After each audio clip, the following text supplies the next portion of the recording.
أشهد أن لا إله إلا الله وحده لا شريك له وأشهد أن محمدا عبده ورسوله أما بعد فأعوذ بالله من الشيطان الرجيم بسم الله الرحمن الرحيم الحمد لله رب العالمين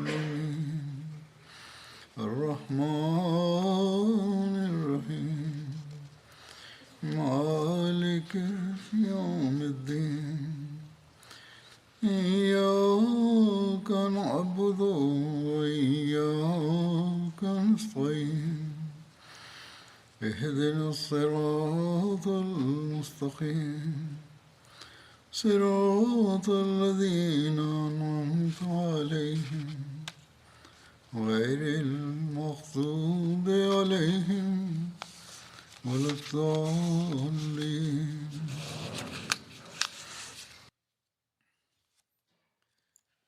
Сегодня я продолжу свое повествование о событиях, которые произошли сразу после битвы при Бадре и которые связаны с жизнеописанием посланника Аллаха, мир ему и благословение Аллаха.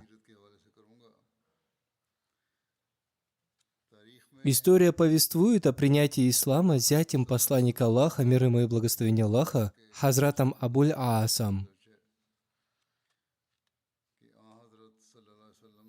В 6-м году по хиджре, в месяц Джумада аль-Авваль, посланник Аллаха, мир ему и благословение Аллаха, отправил в военный поход вместо Алис отряд под командованием Хазрата Зайда ибн Хариса. Аль-Ис находится на расстоянии 4 суток пути от Медины. Историки пишут, что расстояние в одни сутки пути было равно 12 милям. Таким образом, это расстояние было равно 48 милям от Медины.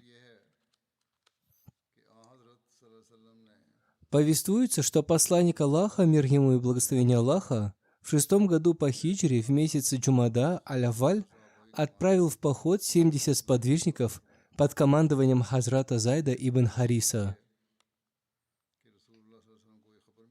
Посланник Аллаха, мир ему и благословение Аллаха, узнал, что один торговый караван курайшитов отправляется в Мекку из Сирии, и что средства, вырученные от этого каравана, будут направлены для нападения и войны против мусульман.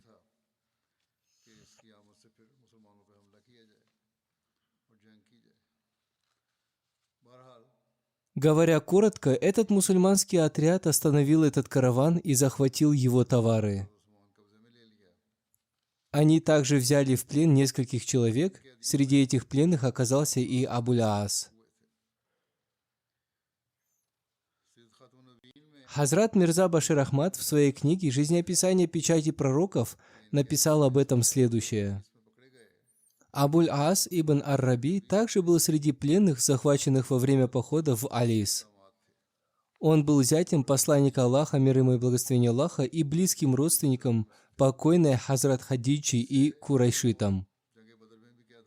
До этого он также был взят в плен в битве при Бадре, но посланник Аллаха, мир ему и благословение Аллаха, освободил его при условии, что когда он достигнет Мекки, он отправит его дочь Хазрат Зайнаб в Медину.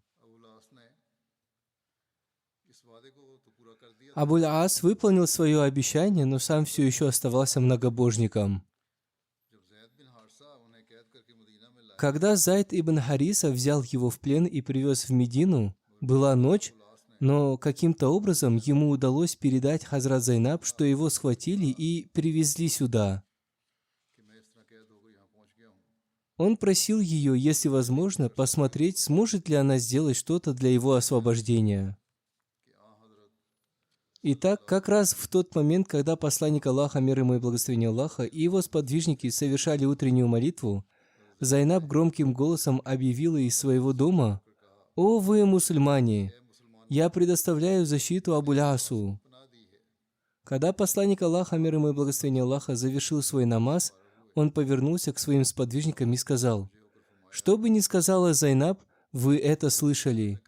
Клянусь Богом, я ничего не знал об этом раньше, но сообщество верующих подобно единой душе. Если кто-то из них предоставляет защиту неверному, это считается делом чести».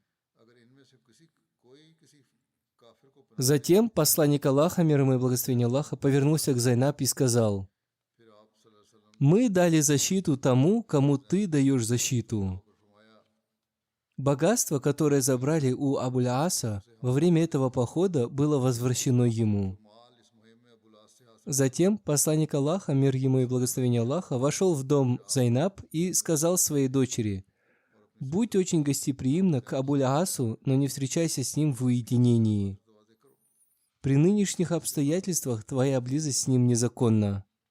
Пробыв там несколько дней, Абуль-Ас отправился в Мекку, но в этот раз он вернулся в Мекку не навсегда, поскольку он быстро привел в порядок свои дела и отправился в Медину, произнося калиму шахаду, и, достигнув посланника Аллаха, мир ему и благословение Аллаха, он стал мусульманином.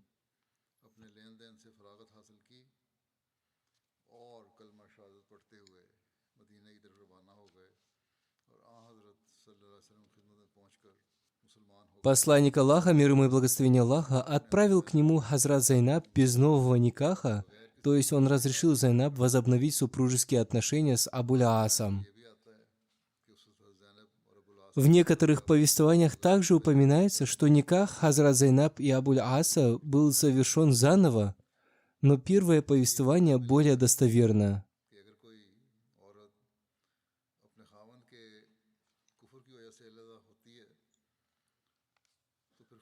Отсюда мы получили фетву о том, что если женщина из-за неверия своего мужа удаляется от него, то после принятия ее мужем веры не нужно обновлять их никах.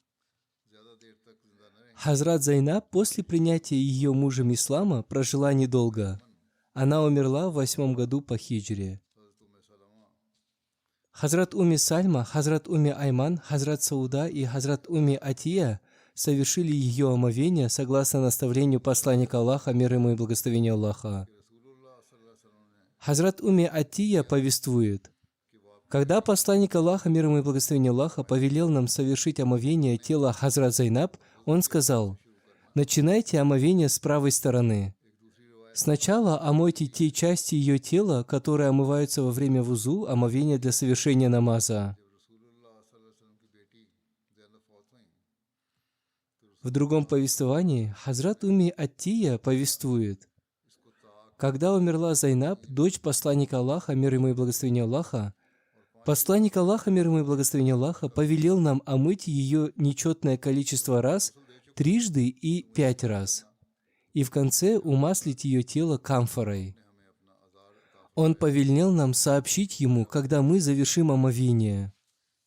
Мы сообщили ему об этом, и он дал нам свой азар, ткань, и сказал: сделайте из нее шар, шар — это нижнее белье. После этого посланник Аллаха, мир ему и благословение Аллаха, совершил ее погребальную молитву. Он сам спустился в ее могилу и уложил ее тело. От Хазрат Зайнаб осталось 2 детей – Али и Амама. Согласно одному из повествований, Али умер еще в детстве. Согласно другому повествованию, он не умер в детстве и достиг совершеннолетия. Ибн Асакир написал, что он обрел мученическую смерть в битве при Ярмуке. Во время победы над Меккой он ехал верхом за посланником Аллаха, мир ему и благословение Аллаха. Об Амаме повествуется, что после смерти Хазрат Фатимы, Хазрат Али, да будет доволен им Аллах, женился на ней. Поскольку у Хазрата Абуль-Аса были торговые дела в Мекке, он не мог оставаться в Медине. После принятия ислама, по разрешению посланника Аллаха, мир ему и благословение Аллаха, он снова вернулся в Мекку.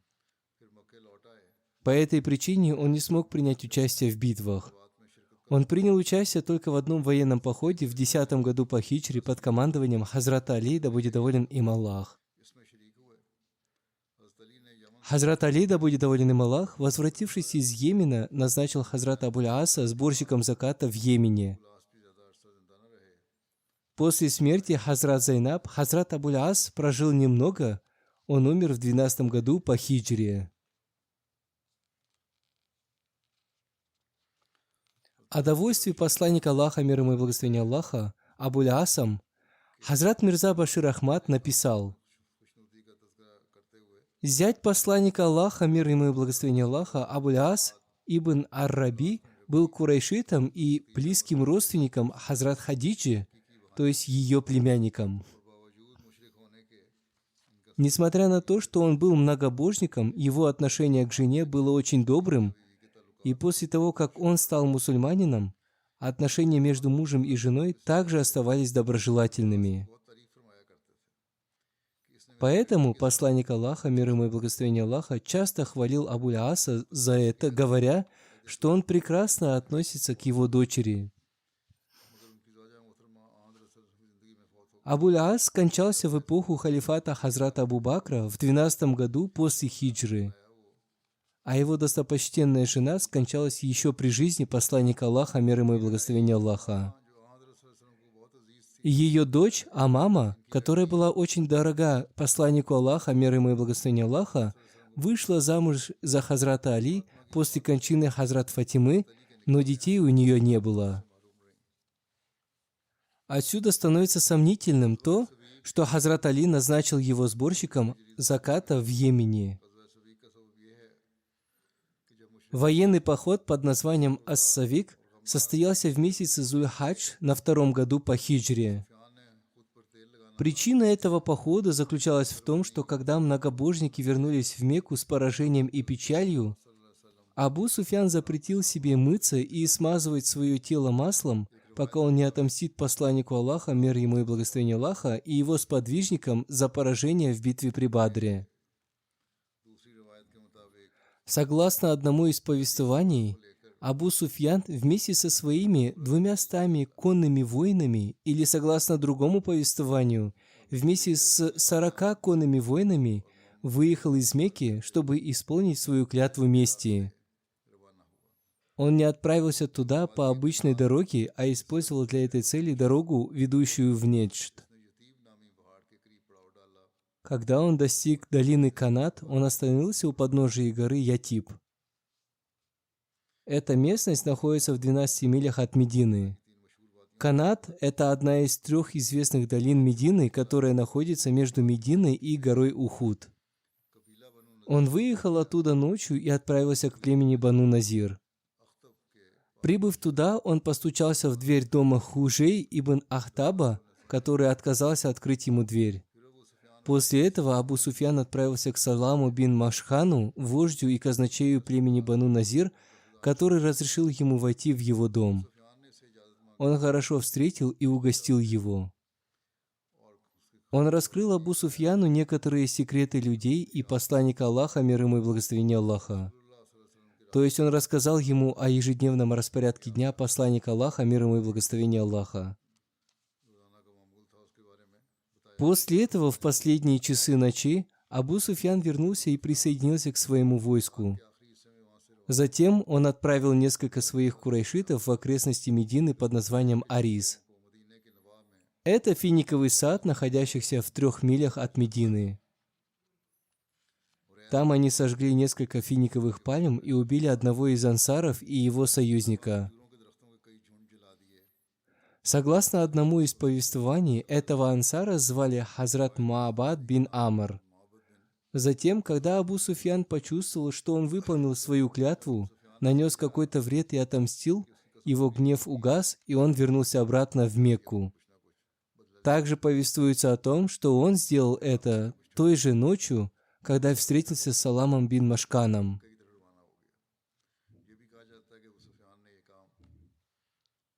Одним словом, когда посланник Аллаха, мир ему и благословение Аллаха, узнал об этом, назначив Хазрата Абу Лубабу Башира бин Абдуль-Мунзира своим наместником в Медине, 5-го Зуль-Хаджа, в воскресенье, на 22-м месяце по хиджре, вместе с 200 посподвижниками из числа ансаров и мухаджиров, он отправился в сторону местности под названием Каркара-аль-Кудр.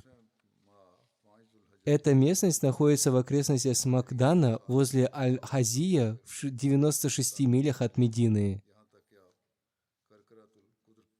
Также повествуется, что это был родник племени Бану Салим. Одним словом, Абу Суфьян и его войско убежали оттуда, бросив свои мешки с ячменем и продовольствием. Мусульмане собрали все это, и по этой причине этот поход был назван Газва ас-Савик, то есть ячменный военный поход. На арабском языке ячмень называется савик. Абу Суфьян вместе со своим войском убежал оттуда, и мусульмане не успели захватить их. После этого посланник Аллаха, мир ему и благословение Аллаха, вернулся обратно в Медину.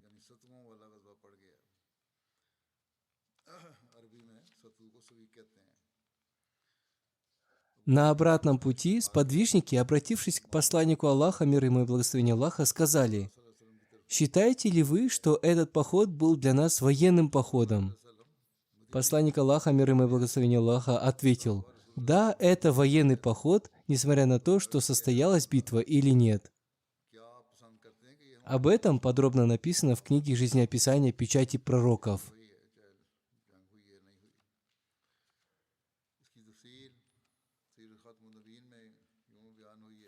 После битвы при Бадре Абу Суфьян пообещал, что он будет воздерживаться от отношений со своей женой и нанесения масла на волосы до тех пор, пока не отомстит за тех, кто погиб в битве при Бадре. Таким образом, через 2 или 3 месяца после битвы при Бадре, в месяце Зуль-Хиджа, Абу Суфьян вышел из Мекки с отрядом из 200 вооруженных людей из числа курайшитов и достиг местности недалеко от Медины по дороге в Нечд.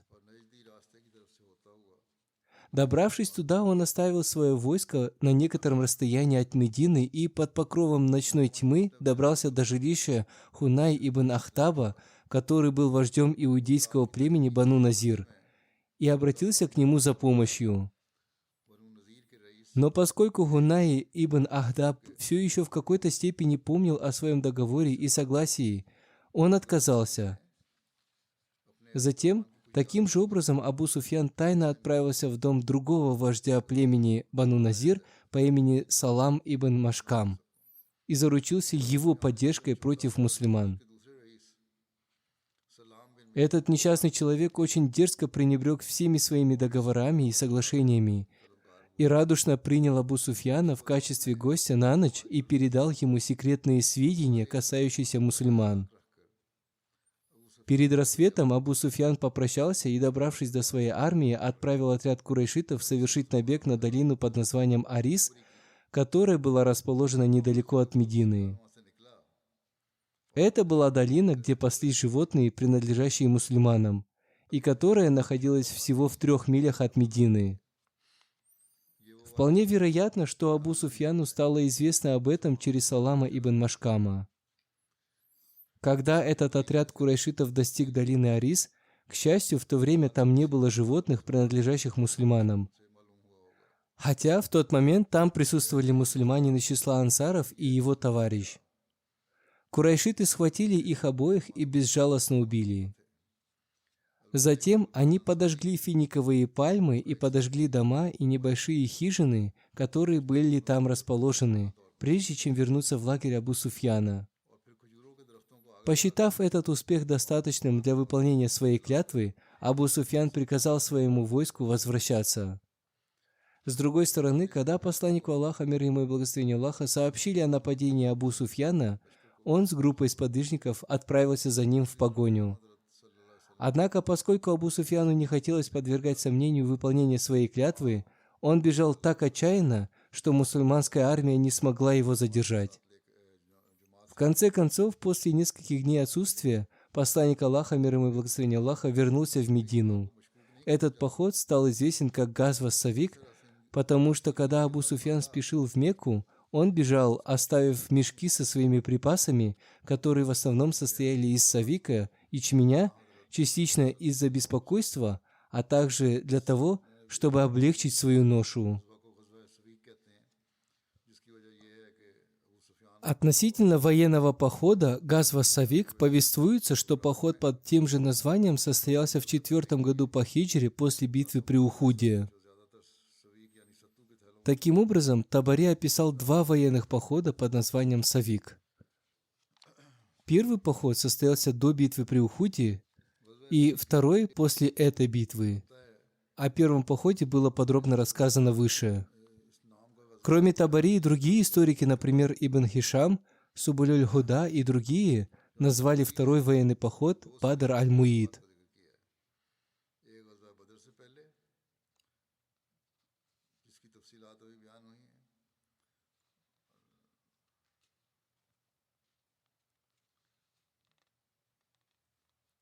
Сейчас я немного расскажу о подробностях этого похода.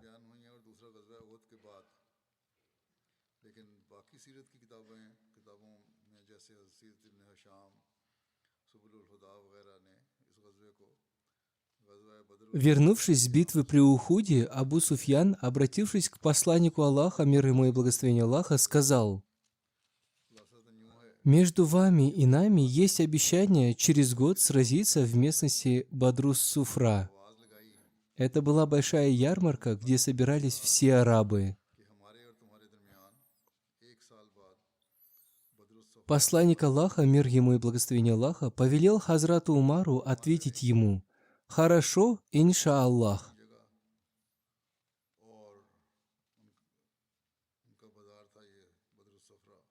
После этого обещания люди разошлись. Одним словом, спустя 1 год посланник Аллаха, мир ему и благословение Аллаха, с целью выполнить это обещание отправился в Бадр. Он оставался там в течение 8 суток. Абу Суфьян вместе с мекканцами добрался до местности Мачна, которая находилась в окрестности Маару-Захран. Эта местность находится в нескольких милях от Мекки возле горы Аль-Асфар. После этого Абу Суфьян, выдумав причину в виде засухи, вместе с остальными мекканцами вернулся в Мекку. Он не осмелился идти дальше. Мекканцы назвали свое войско Джайшу Савик, то есть те, кто употребляет ячменный напиток.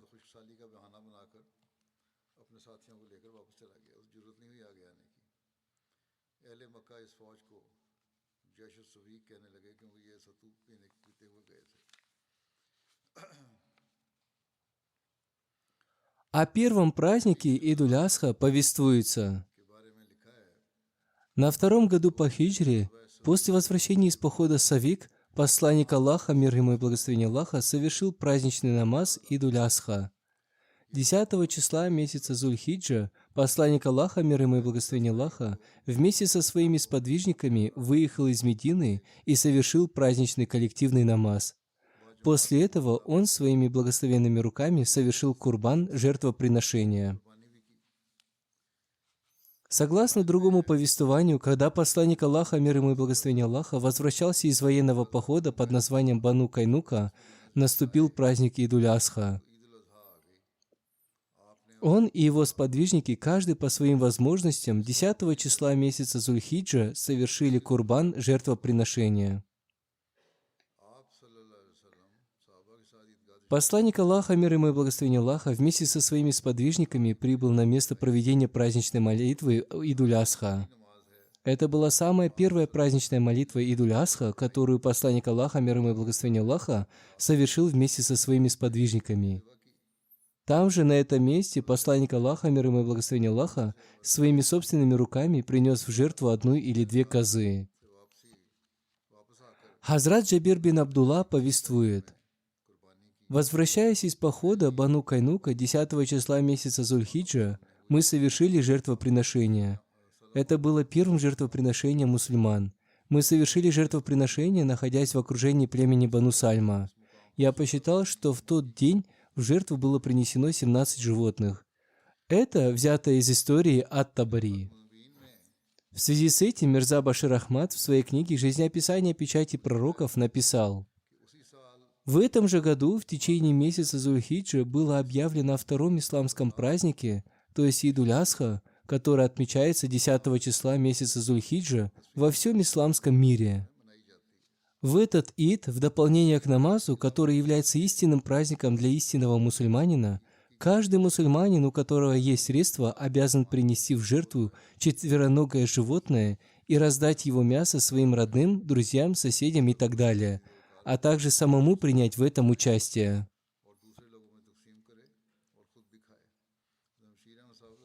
Хазрат Мирза Башир Ахмад Сахиб описывает это подробно, чтобы люди изучили несколько основных вопросов. Здесь он также рассказал о способах раздачи мяса. Далее он продолжает.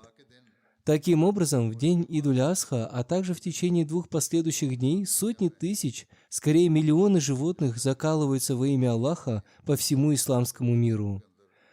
Таким образом, практически сохраняется память о великолепной жертве, принесенной Хазратом Ибрагимом, Хазратом Исмаилом и Хазрат Хаджрой, величайшим примером которой была жизнь посланника Аллаха, мир ему и благословение Аллаха, и каждого мусульманина призывает к тому, что он тоже должен быть готов пожертвовать своей жизнью, богатством и всем своим имуществом на пути своего господина и повелителя.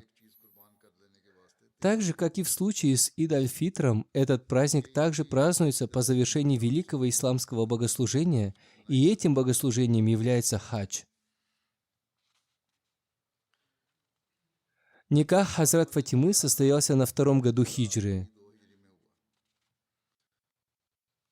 Хазрат Али, да будет доволен им Аллах, попросил у посланника Аллаха, мир ему и благословение Аллаха, руку Хазрат Фатимы, и посланник Аллаха, мир ему и благословение Аллаха, с удовольствием принял его просьбу. Хазрат Анас, да будет доволен им Аллах, повествует. Хазрат Абу Бакр и Хазрат Умар, да будет доволен им Аллах, просили у посланника Аллаха, мир ему и благословение Аллаха, руку Хазрат Фатимы, однако посланник Аллаха, мир ему и благословение Аллаха, промолчав, не ответил им.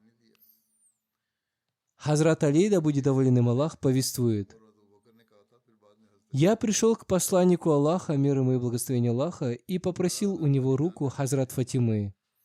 Он спросил меня, есть ли у меня махар, свадебный дар. Я сказал ему, что у меня есть лошадь и кольчуга. Посланник Аллаха, мир ему и благословение Аллаха, сказал, лошадь нужна тебе самому, продай свою кольчугу.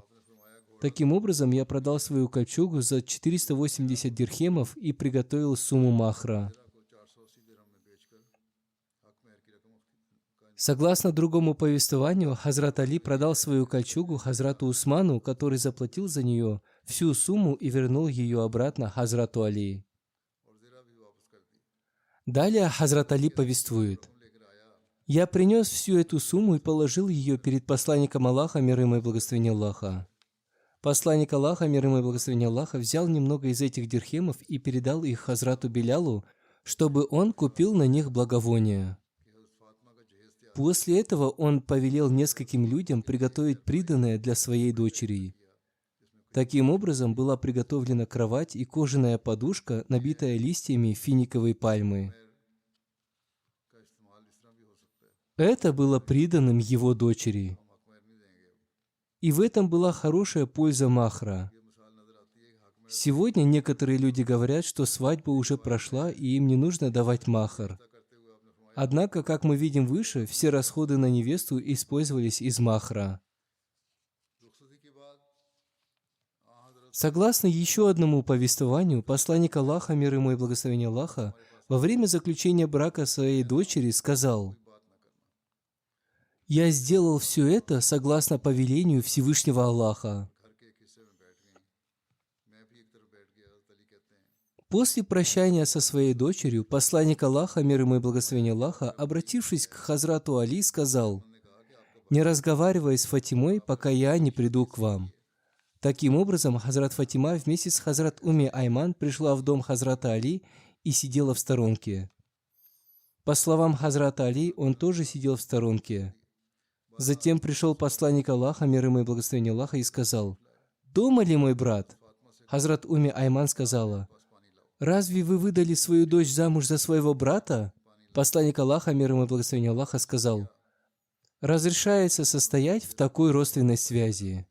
Хузур поясняет: то есть он был его двоюродным братом, а не родным братом. Затем посланник Аллаха, мир ему и благословение Аллаха, попросил воды у Хазрат Фатимы. Она встала и принесла ему воды в чаше. Посланник Аллаха, мир ему и благословение Аллаха, выпил немного воды из чаши и благословил ее своим прикосновением. После этого посланник Аллаха, мир ему и благословение Аллаха, обратившись к Хазрат Фатиме, сказал: «Подойди ко мне». Она подошла к нему, и он, взяв немного этой воды, брызнул ею на нее и на ее голову. Затем он вознес мольбу: «О Аллах, я прошу Твоего убежища от проклятого сатаны для нее и ее потомства». Затем посланник Аллаха, мир ему и благословение Аллаха, обратившись к Хазрат Фатиме, сказал: «Поверни свое лицо». Он также обрызгал этой водой ее плечи. То же самое он повторил и на Хазрате Али. Обратившись к Хазрату Али, посланник Аллаха, мир ему и благословение Аллаха, сказал: «Теперь иди к своей супруге с именем Аллаха и с его благословением». Хазрат Али также повествует: посланник Аллаха, мир ему и благословение Аллаха, совершил омовение в одной чаше, и этой же водой, побрызгав на Хазрата Али и Хазрат Фатиму, вознес мольбу: «О Аллах, благослови их обоих, благослови их взаимные отношения». Хазрат Айша и Хазрат Умми Сальма, да будет доволен ими Аллах, повествуют: посланник Аллаха, мир ему и благословение Аллаха, попросил нас подготовить Хазрат Фатиму к свадьбе и привести ее в дом Хазрата Али. Мы также украсили дом глиной из окрестностей Бадха. Сначала мы привели в порядок дом, затем своими руками приготовили 2 подушки из листьев финиковой пальмы. Затем мы принесли финики, изюм и сладкую воду. Также мы сделали в комнате вешалку из палки для одежды или бурдюка. Мы не видели свадьбы лучше свадьбы Хазрат Фатимы. В качестве блюда людей на их свадьбе угощали финиками, сыром и хысом.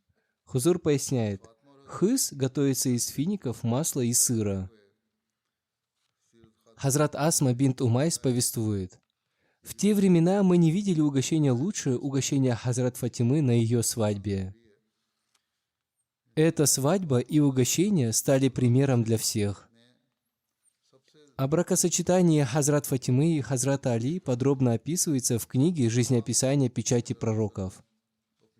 Там об этом написано подробно, поэтому я приведу вашему вниманию некоторые повествования из этой книги. Хазрат Фатима была младшим ребенком посланника Аллаха, мир ему и благословение Аллаха, из числа детей, которыми он был одарен от Хазрат Хадиджи. Посланник Аллаха, мир ему и благословение Аллаха, был очень дорог Хазрат Фатиме, и из-за ее личных заслуг она, несомненно, была наиболее достойна этой особой любви. Когда ее возраст достиг примерно 15 лет, и ей начали поступать предложения руки и сердца, Хазрат Абу Бакр был первым, кто обратился с просьбой о Хазрат Фатиме, но посланник Аллаха, мир ему и благословение Аллаха, извинился перед ним. Затем Хазрат Умар сделал предложение, но его просьба также не была принята. После этого, рассудив, что намерение посланника Аллаха, мир ему и благословение Аллаха, по-видимому, касалось Хазрата Али, оба этих почтенных человека подошли к Хазрату Али и призвали его сделать предложение в отношении Хазрат Фатимы. Хазрат Али, который, возможно, уже хотел этого, но молчал из скромности, немедленно предстал перед посланником Аллаха, мир ему и благословение Аллаха, и сделал предложение. Посланник Аллаха, мир ему и благословение Аллаха, уже получил намек об этом от Хазрата Али, поэтому, когда Хазрат Али обратился с просьбой, посланник Аллаха, мир ему и благословение Аллаха, сказал: «Я уже получил божественное указание на этот счет». Затем посланник Аллаха, мир ему и благословение Аллаха, обратился за согласием к Хазрат Фатиме, которая из скромности хранила молчание. В каком-то смысле это тоже было выражением согласия.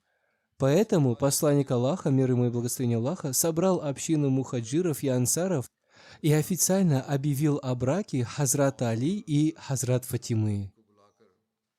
Это событие произошло в начале или середине 2-го года после хиджры. Впоследствии, когда произошла битва при Бадре, было предложено провести прощание пророка Аллаха, мир ему и благословение Аллаха, со своей дочерью в месяц Зуль-Хиджа через 2 года после хиджры. Посланник Аллаха, мир ему и благословение Аллаха, призвал Хазрата Али и спросил его, есть ли у него что-нибудь, чтобы заплатить приданное. Хазрат Али сказал: «О посланник Аллаха, у меня ничего нет». Посланник Аллаха, мир ему и благословение Аллаха, ответил: «А как насчет той кольчуги, которую я подарил тебе в тот день, то есть из трофеев битвы при Бадре?» Хазрат Али ответил: «Это у меня действительно есть». Посланник Аллаха, мир ему и благословение Аллаха, сказал: «Этого будет достаточно, принеси это». Таким образом, эта кольчуга была продана за 480 дирхамов, и посланник Аллаха, мир ему и благословение Аллаха, оплатил расходы на свадьбу именно из этой суммы. Приданое, которое посланник Аллаха, мир ему и благословение Аллаха, дал Хазрат Фатиме, состояло из вышитой накидки, подушки из шкуры, наполненной сухими листьями финиковой пальмы, и бурдюка для воды. В одном повествовании также рассказывается, что посланник Аллаха, мир ему и благословение Аллаха, также подарил Хазрат Фатиме ручную мельницу в качестве части ее приданого. Когда все это было приобретено, возникла необходимость в приобретении жилья. До сих пор Хазрат Али, возможно, жил с посланником Аллаха, мир ему и благословение Аллаха, в доме, построенном рядом с мечетью. Однако теперь требовалось отдельное жилье, где муж и жена могли бы проживать после вступления в брак. Поэтому посланник Аллаха, мир ему и благословение Аллаха, повелел Хазрату Али найти место, где бы они вместе с женой могли жить. Хазрат Али временно подыскал дом, и состоялось прощание посланника Аллаха, мир ему и благословение Аллаха, с Хазрат Фатимой. В тот же день после прощания посланник Аллаха, мир ему и благословение Аллаха, посетил их новый дом и попросил принести ему немного воды. Он помолился над ней, а затем побрызгал ею на Хазрата Фатиму и Хазрата Али, повторяя при этом следующие слова: «О мой Аллах, благослови их взаимоотношения и благослови те отношения их обоих, которые строятся с другими, и благослови их потомство». Хузур поясняет, эту молитву должны возносить родители каждой пары молодоженов. Сегодня тоже после свадьбы между супругами из-за мирских желаний возникают ссоры, затем они увеличиваются, поскольку люди не очень обращают внимание на это. Если люди поставят свою религию выше этого мира, и родители будут возносить мольбы за своих детей, то такие родственные связи будут крепкими. После этого посланник Аллаха, мир ему и благословение Аллаха, оставил молодоженов одних и вернулся. Впоследствии однажды, когда посланник Аллаха, мир ему и благословение Аллаха, пришел навестить Хазрат Фатиму, она сообщила ему, что Хариса бин Нуман Ансари владеет несколькими домами, и спросила, не попросит ли его посланник Аллаха, мир ему и благословение Аллаха, освободить один из них. Посланник Аллаха, мир ему и благословение Аллаха, сказал: «Он уже освободил так много домов ради нас. Теперь я чувствую себя неловко, требуя от него большего». Так или иначе, когда Хариса случайно узнал об этом, и он прибежал к посланнику Аллаха, мир ему и благословение Аллаха, и сказал: «О посланник Аллаха, все, чем я владею, принадлежит вам. Мой господин, клянусь Аллахом, все, что вы принимаете от меня, доставляет мне большую радость, чем то, что остается со мной». Затем этот верный сподвижник настоял на своем и, освободив один из своих домов, подарил его посланнику Аллаха, мир ему и благословение Аллаха. После этого Хазрат Али и Хазрат Фатима переехали в этот дом. Хазрат Али и Хазрат Фатима, да будет доволен ими Аллах, несмотря на свою бедность, всегда являлись примером в довольствовании малом и в богобоязненности. Одним словом, Хазрат Али, да будет доволен им Аллах, повествует: Хазрат Фатима пожаловалась на то, что она страдала от помола на ручной мельнице, когда получила известие о том, что несколько девушек-рабынь в качестве военных трофеев были доставлены посланнику Аллаха, мир и благословение Аллаха, да пребывает с ним. Она пошла к нему, чтобы попросить у него прислугу, но не смогла найти его, и рассказала Хазрат Айше о своей нужде. Когда посланник Аллаха, мир ему и благословение Аллаха, пришел, Айша сообщила ему об этом. Посланник Аллаха, мир ему и благословение Аллаха, пришел к ним домой, когда они уже легли спать. Увидев пророка, они собрались встать, но он сказал: «Оставайтесь на своих местах». Она почувствовала прохладу ног пророка на своей груди, и он сказал: «Хочешь, я расскажу тебе кое-что получше того, о чем ты меня просила? Когда вы отправитесь в свои постели, произносите «Аллаху Акбар», «Аллах велик» 34 раза, и «Альхамдулиллях», вся хвала принадлежит Аллаху 33 раза, и «Субхан Аллах», пречист Аллах 33 раза. Это лучше для вас, чем то, о чем ты просила. Хазрат Абу Хурайра, да будет доволен им Аллах, повествует: Хазрат Фатима пришла к посланнику Аллаха, мир ему и благословение Аллаха, и пожаловалась на то, с какими трудностями она столкнулась, ведя свое хозяйство. Она попросила дать ей каких-нибудь слуг. Посланник Аллаха, мир ему и благословение Аллаха, ответил ей: «Хочешь, я расскажу тебе кое-что получше того, о чем ты меня просила?» когда вы отправитесь в свои постели, произнесите Аллаху Акбар 34 раза и Альхамдулиллях 33 раза и Субханаллах 33 раза. Это лучше для вас, чем то, о чем ты просила. Это повествование из Сахих Муслима. Хазрат обетованный реформатор относительно жизнеописания посланника Аллаха, мир ему и благословения Аллаха, писал, взяв за основу хадис из Сахих Бухари. Он написал: Хазрат Фатима жаловалась на то, что она страдала от ручной мельницы и что у нее болели от этого руки. В это время к посланнику Аллаха, мир ему и благословения Аллаха, привели каких-то рабов. Она пришла в дом посланника Аллаха, мир ему и благословения Аллаха, но его в то время не было дома. Она передала через Хазрат Айшу цель своего визита и вернулась к себе домой. Когда посланник Аллаха, мир ему и благословение Аллаха, пришел домой, Хазрат Айша рассказала ему об этом. Пророк Аллаха, мир ему и благословение Аллаха, пришел к ним домой, когда они уже легли спать. Увидев пророка, они собрались встать, но он сказал: «Оставайтесь на своих местах». Она почувствовала прохладу ног посланника Аллаха на своей груди, и он сказал: «Хочешь, я расскажу тебе о том, что лучше того, о чем ты меня просила?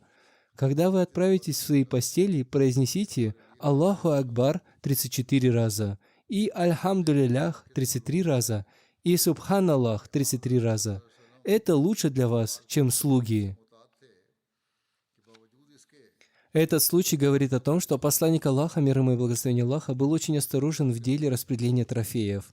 У Хазрат Фатимы болели руки от ручной мельницы, и ей нужна была служанка. Однако посланник Аллаха, мир ему и благословение Аллаха, не давал ей слуг и, напротив, наставлял ее молиться и обращаться ко Всевышнему Аллаху.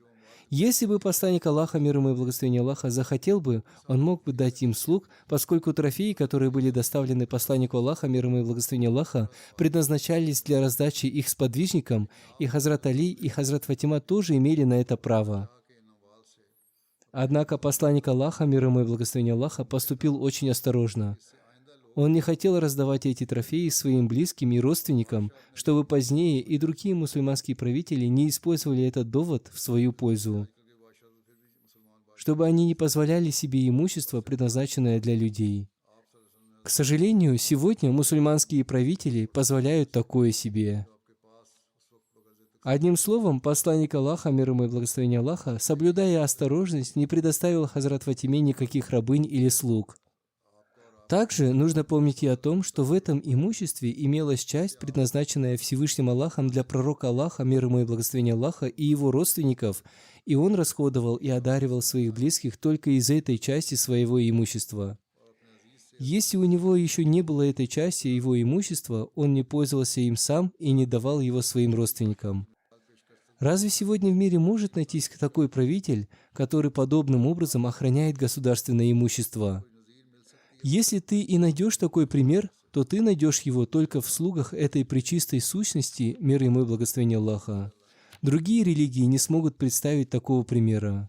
Об остальном, иншаллах, я расскажу в следующий раз. Теперь я хочу обратиться с призывом к молитвам в связи с текущей ситуацией в мире. Сейчас некоторые журналисты на Западе и даже в Америке написали в своих газетах, что у мести должен быть предел. Кроме того, Америка и другие западные страны должны сыграть свою роль в предотвращении войны между Израилем и Хамасом и попытаться добиться примирения или договориться о прекращении огня. Но авторы также пишут, что, похоже, вместо того, чтобы остановить эту войну, они одержимы идеей раздуть огонь. Также во вчерашних новостях в Америке было сообщено, что один из высокопоставленных чиновников Государственного департамента США подал в отставку, заявив, что они перешли все границы и совершается несправедливость по отношению к невинному народу Палестины, и мировые державы должны обратить свое внимание к этому вопросу. Таким образом, среди этих людей все еще есть те, кто заслуживает уважения. Кроме того, иудейские раввины также время от времени появляются в средствах массовой информации, выступая в поддержку Палестины и осуждая притеснения. Министр иностранных дел России также заявил, что если страны будут продолжать вести себя подобным образом, эта война может распространиться на весь регион.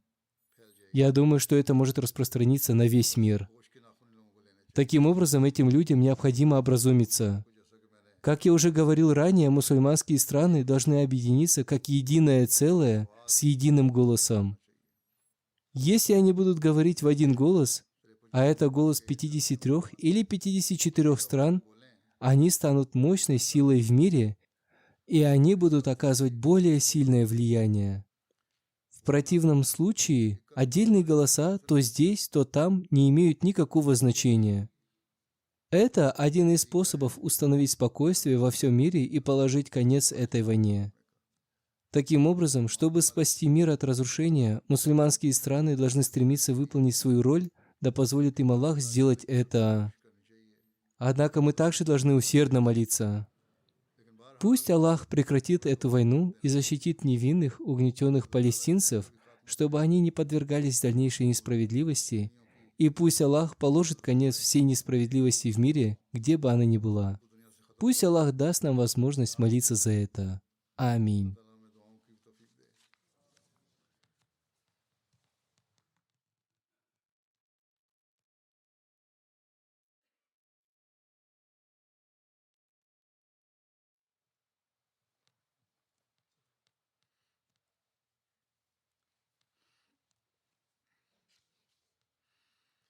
الحمد لله الحمد لله نحمده ونستعينه ونستغفره ونؤمن به ونتوكل عليه ونعوذ بالله من شرور أنفسنا ومن سيئات أعمالنا من يهده الله فلا مضل له ومن يضلل فلا هادي له ونشهد أن لا إله إلا الله ونشهد أن محمدا عبده ورسوله عباد الله رحمكم الله إن الله يأمر بالعدل والإحسان وإيتاء ذي القربى وينهى عن الفحشاء والمنكر والبغي يعظكم لعلكم تذكرون اذكروا الله يذكركم وادعوه يستجب لكم ولذكر الله أكبر